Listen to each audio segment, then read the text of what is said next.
আশংকা কৰা ধৰণে নিৰ্বাচনৰ পাছতে জামিন আবেদন দাখিল কৰিলে শ্যামকানু মহন্তই। বিজেপি আৰু হিমন্ত বিশ্ব শৰ্মাৰ হেঁচাত জামিন আবেদন প্ৰত্যাহাৰ কৰিছিল শ্যামকানু মহন্তই। নিৰ্বাচনৰ বাবে জামিন লোৱা প্ৰক্ৰিয়াৰ পৰা বিৰত থাকিবলৈ হেঁচা দিয়া হৈছিল শ্যামকানু মহন্তক। এই অভিযোগেৰে বিজেপি চৰকাৰক সমালোচনা অখিল গগৈ। লগতে ইভিএম হেক কৰিবলৈও এটা চক্ৰই চেষ্টা কৰি থকা বুলিও গুৰুতৰ অভিযোগ অখিল গগৈ। ইভিএম হেক নকৰিলে বিৰোধীৰ নেতৃত্বত চৰকাৰ গঠন হোৱাটো নিশ্চিত বুলি দাবী অখিল গগৈ। তদুপৰি অসমীয়া প্ৰতিদিনৰ কাৰ্যালয়ত আক্ৰমণৰ ঘটনাকো গৰিহণা বিধায়কগৰাকীৰ। লগতে লুৰিণজ্যোতি গগৈ ঘৰত চলা অভিযানকো সমালোচনা অখিল গগৈ। চৰকাৰ গঠন কৰিব নোৱাৰিব বুলি জানিয়ে মুখ্যমন্ত্ৰী হতাশ হৈছে বুলি কটাক্ষ অখিল গগৈ। অসমবাসী ৰাইজক কৈছিলোঁ যে হিমন্ত বিশ্ব শৰ্মাই ৰিকুৱেষ্ট কৰি ভয় দেখুৱাই আমাৰ জুবিনদাৰ মৃত্যুৰ বাবে জগৰীয়া হত্যাকাৰীসকলক যেনে তেনে ৰাখি থৈছে। কাৰণ সকলোৱে জানে যে জুবিনদাৰ হত্যাকাৰীসকলক বচাবৰ কাৰণে হিমন্ত বিশ্ব শৰ্মাই একদম দুৰ্বল চাৰ্জশ্বিট দিছে।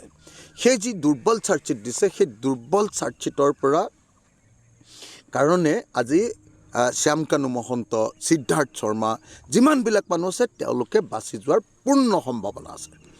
কিন্তু যিহেতু তেওঁলোকে বেইল বিচাৰিলেই বেইল পাব, কেছটো দুৰ্বলকৈ বনালে, গতিকে কি কৰিছে যে হিমন্ত বিশ্ব শৰ্মাই ৰিকুৱেষ্ট কৰি ভয় খুৱাই দম দি যেনে তেনে তেওঁলোকক নিৰ্বাচনৰ আগত বেইল মাৰিবৰ কাৰণে বাৰণ কৰিছিলে। মই কৈছিলোঁ যে যিদিনা নিৰ্বাচন শেষ হ'ব সেইদিনাই তেওঁলোকে বেইল মাৰিব, বেইল পেটিশ্যন দিব। সঁচাকৈ জামিন আবেদন তেওঁলোকে লগে লগে দিলে। মোৰ কথাটো 100% শুদ্ধৰূপে প্ৰমাণিত হ'ল। অসমীয়া প্ৰতিদিনৰ লখিমপুৰৰ কাৰ্যালয়ত আক্ৰমণ কৰিছে। এই গোটেই ঘটনাটোক আমি ৰাইজৰ দলে নিন্দা কৰিছোঁ আৰু অসমৰ মুখ্যমন্ত্ৰীক শান্ত হ'বৰ কাৰণে আহ্বান জনাইছোঁ।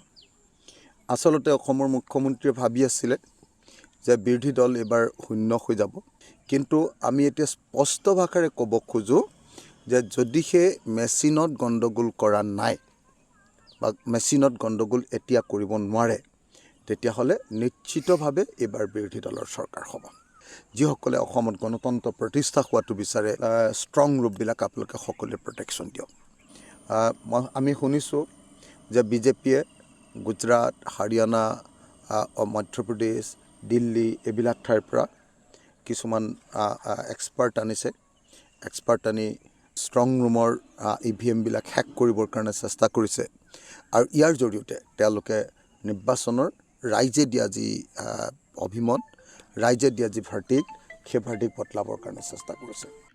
লুৰিণজ্যোতি গগৈৰ সমষ্টি খোৱাঙত, তাত যি ধৰণে তেখেতৰ ৰুমত, তেখেতৰ কোঠালিত, তেখেতৰ বাসভৱনত অসম পুলিচে তালাচী চলাইছে, এইটো গণতন্ত্ৰৰ ওপৰত আক্ৰমণ।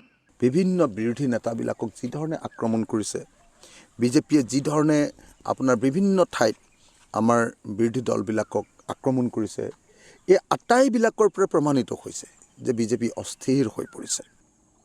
সেইকাৰণে বিজেপিৰ অসমৰ মুখ্যমন্ত্ৰী ডাঙৰীয়া আপোনালোকে দেখিছে উন্মাদৰ দৰে হৈ পৰিছে। কেতিয়াবা সংবাদ মাধ্যমক ডাইৰেক্টলি আক্ৰমণ কৰিছে প্ৰতিদিন টাইম, কাৰণ তেওঁ জানে যে তেওঁ ক্ষমতাৰ পৰা যদি বিতাড়িত হ'বলৈ হয়, অসমত আটাইতকৈ বিপদ হ'বলগীয়া মানুহজন হিমন্ত বিশ্ব শৰ্মা। কাৰণ অসমৰ সকলো কেলেংকাৰীতে হিমন্ত বিশ্ব শৰ্মা জড়িত। চিণ্ডিকেটৰ এটা এটা গোচৰ তেওঁৰ ওপৰত লাগিব। আমাৰ দলগাঁও সমষ্টিটোত একচুৱেলি কংগ্ৰেছে এজন নিৰ্দলীয় প্ৰাৰ্থী উঠালে।